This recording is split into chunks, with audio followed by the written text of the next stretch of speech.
বাবা। সে বলে তাই, তাহলে তোমাদের ইমামকে ডাকো।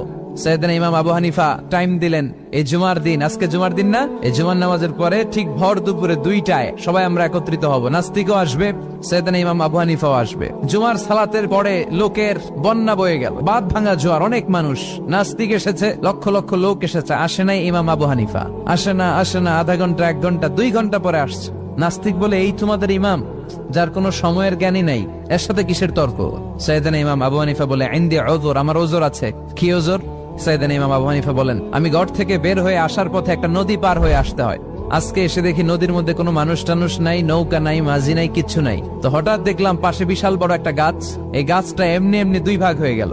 হঠাৎ গাছ থেকে এমনি এমনি লম্বা তক্তা হয়ে গেল, এমনি এমনি তক্তাগুলো জোড়া লেগে নৌকা হয়ে গেল। আর নৌকা আমার সামনে আসলো, মাঝি ছাড়া, লগি বৈঠা ছাড়া। আমি নৌকায় যেয়ে বসলাম, নৌকাটা আমার নিয়ে টান দিয়ে সাঁ করে ওপারে নিয়ে গেল।